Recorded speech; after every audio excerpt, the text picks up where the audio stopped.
চরম তলে থাকে। আমরা যেমন ঠাকুরকে নিয়ে চলছি তেমন তিনিও ঠাকুরকে নিয়ে চলতেন, তাই ঠাকুরের চরম তলে ছিলেন। এবার এই নশ্বর দেহটা, ওই যে আমার মানুষ বললো বা মানবতা বললেন, নশ্বর দেহটা থেকে যখন আমার এই সেই পরমাত্মার আত্মা যখন চলে যায় তখন সেটা পরমাত্মার সঙ্গে বিলীন হয়, বিলীন হয়ে তার সঙ্গেই থাকে। তাই আমি যখন অনেক ঘটনা কিভাবে যে তিনি মানুষরা এই পৃথিবীতে এত এত জ্বালা যন্ত্রণা নিয়ে, এত রোগ ব্যাধি নিয়ে কিভাবে সাবলীল ভাবে ছুটতেন। আমাদের পরিবারের সবাই দাদু বলে, উনিও দাদু বলতেন, ওর মেয়েও দাদু বলে, সবাই দাদু বলে।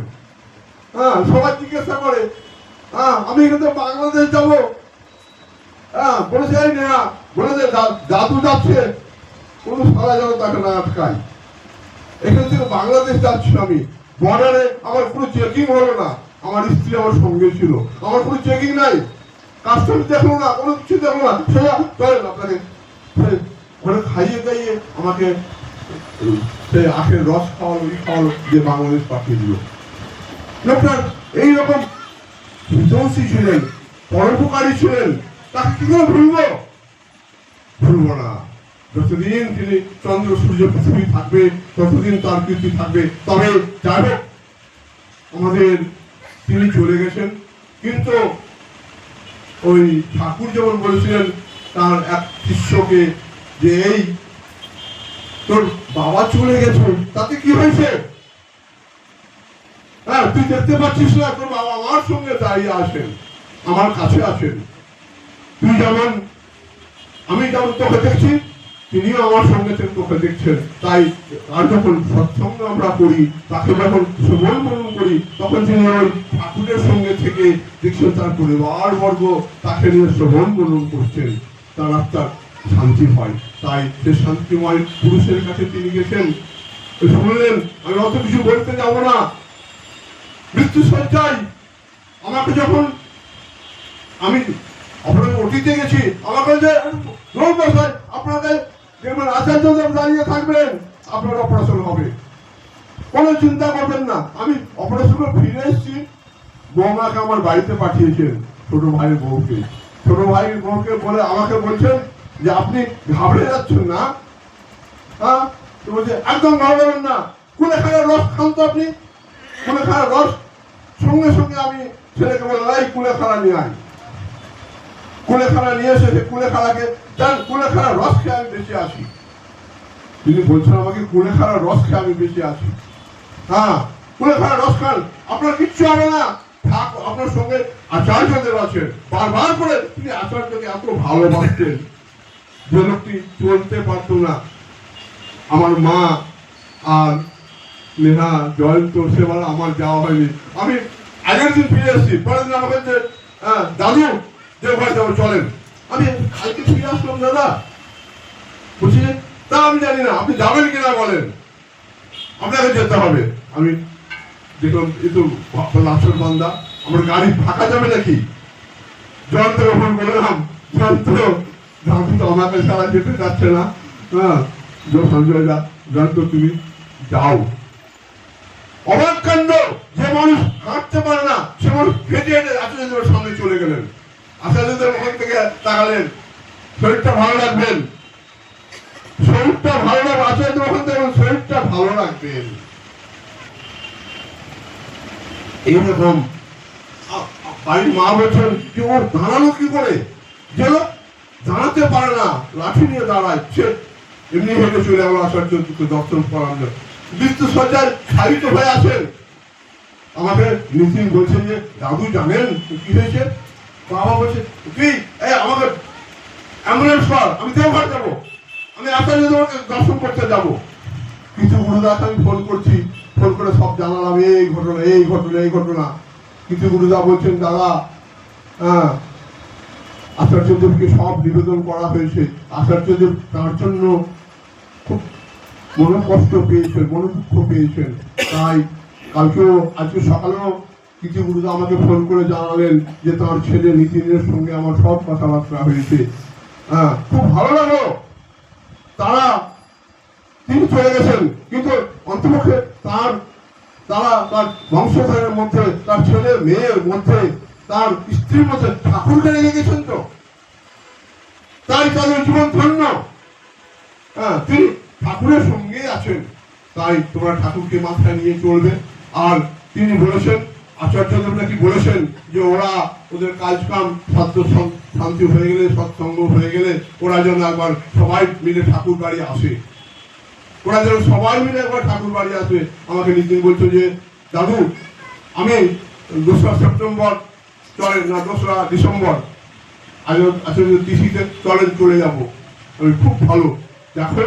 আর ডাক্তার কিদুগুলা বলেছেন যে আমি তো আসতে পারবো না, বোম্বেতে আছি আমি, তা আমার কোথায় 25 তারিখের পর আসবো। তো যদি আমার সঙ্গে দেখা করে তাহলে 25 তারিখের পর আসবে। তাই ডাক্তার কিদুগুলার সঙ্গে ডাইরেক্ট যে কথাবার্তা হয়, এবং কিছু ভালো আচার্যদেবের সঙ্গে সঙ্গে সঙ্গে আচার্যদেব ওকে বলছেন যে ও দাদা থামেন, বাধা দিচ্ছে। আচার্য ছেড়ে দাও, ওনাকে ছেড়ে দাও। আচার্য ওখান থেকে বলছেন ওনাকে ছেড়ে দাও, রাস্তা ক্লিয়ার করে দাও, কেউ বাধা দিবেন না, আপনি লাইনে আসবেন, লাইন টাইম না, ওনাকে আসতে দাও।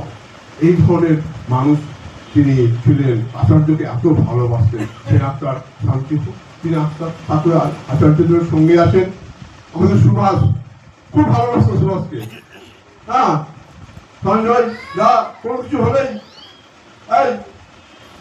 এই সুভাষ কাউরি যে কোনো ব্যাপারে আমাকে বলছেন যে আমি অর্ঘ্য দেব, কিন্তু আমার ঋত্বিক দেবতা বলে দিয়েছেন কিছু গুরুদা আমি অর্ঘ্য প্রস্তুতি নিব, দিয়ে অর্ঘ্য দেব, আর না তো আমাকে ভোগের ছেড়ে দেন।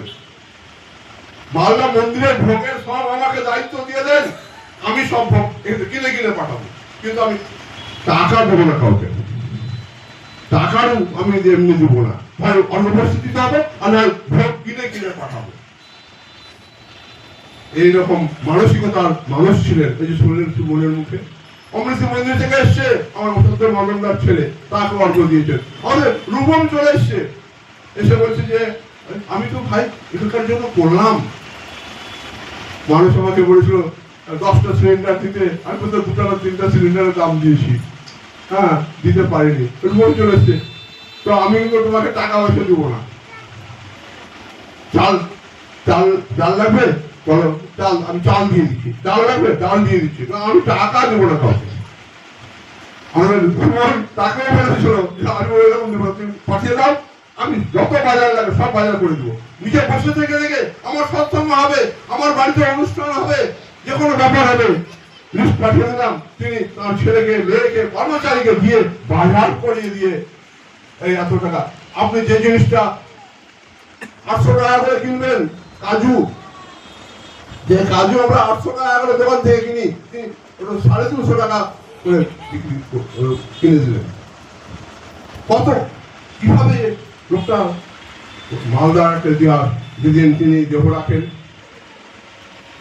আমি এসেছিলাম, চোখের জল সামলাতে পারছিলাম না, কিন্তু দেখছি যে লোকটাকে আচার্যদেব কি প্রশান্তি ঘুমিয়ে আছেন। ব্যবসা ছাড়া কিছু বুঝতেন না, খালি ব্যবসা। আমাকে বাড়ি নিয়ে চল, আমাকে বলছেন যে আমাকে বাড়ি যেতে দিচ্ছে না দাদু, এইভাবে চিৎকার করে বলছেন আমাকে। এতে মালদা আইসিইউ রুমে সবাই বলছে আপনি চিৎকার করবেন না। আর বলছে এই শালারা আমাকে বাড়ি যেতে দিচ্ছ না দাদু, এই হারামজাদারা বাড়ি যেতে দিচ্ছ না, আমাকে বাড়িতে নিয়ে চলেন। আর আমি ঠাকুর বাড়ি যাবো, আমাকে অ্যাম্বুলেন্স কর, আমি ঠাকুর বাড়ি যাবো। এইরকম মানসিকতার মানুষটাই ছিলেন। তার আত্মার শান্তি অলওয়েজ হবে। তবে আমি তার সন্তপ্ত পরিবারকে বলবো, তারা যেন চোখের জল না ফেলে, চোখের জল ফেলে তার আত্মাটা নিম্নমুখী হয়ে যাবে। তারা যেন ঠাকুরের কাছে প্রার্থনা করে, ঠাকুর ও যেখানেই থাক শান্তিতে থাক, সেটাই প্রার্থনা করবে। আর যেভাবে তারা ইষ্টকর্মে যুক্ত হয়েছিল, আমি আশা করবো তারা সেইভাবেই যুক্ত হয়ে থাকবে, সেইভাবেই তারা ঠাকুরকে নিয়ে চলবে, সেইভাবেই তারা আরো আরো সঞ্জয় যা ছিল তার চেয়ে আমার নীতির, আমাদের স্নেহের নেহা, সব যেন আরো আরো ঠাকুরকে নিয়ে ভালোবেসে নিজের জীবনটাকে সার্থক করে তুলতে পারে, কেননা ঠাকুর ছাড়া আমাদের জীবনে আর কিছু নেই। হ্যাঁ, তাই ঠাকুরকে নিয়ে চলে এইটুকু বলে তার আত্মার শান্তি কামনা করে, এবং ইতিমধ্যে আর একটা কথা বললেন শুনে খুব আমার মনটা জুড়িয়ে গেল, যে আমার মা, নেহার মা, সঞ্জয়দার বাড়ির মা, নেহার মা হাট খুব শক্ত দাদা। আমি কথা বলে দেখলাম, তিনি যা কিছু বলার নেহার মার সঙ্গে ডাইরেক্ট কথাবার্তা বলে সব বলে দিয়েছেন। তাই আপনাদের কাছে আমার স্বনির্ভর অনুরোধ থাকলো, যে যখন পাবেন তাদের সঙ্গে যোগাযোগ রাখবেন, যোগাযোগ রেখে তারাকে আরো যাতে তারা ইষ্টকর্মের সঙ্গে যুক্ত হয়ে থাকে, সবসময় ইষ্টমহীন চলনে তারা চালিত হয়, এটা রাখবেন, দিবেন। সবাই ভালো থাকবে, তারাও ভালো থাকবে। আর ঠাকুর ছাড়া আমাদের আর কিছুই নেই। এসেছি একা, এসেছি ভাবে একা একা যেতে হবে, সঙ্গে তো কেউ তো যাবে না। তাই বল হরি বল, বড় বড় কেবল পারেরই সম্বল হারায়ও না। জয় গুরু, বন্দে পুরুষোত্তম।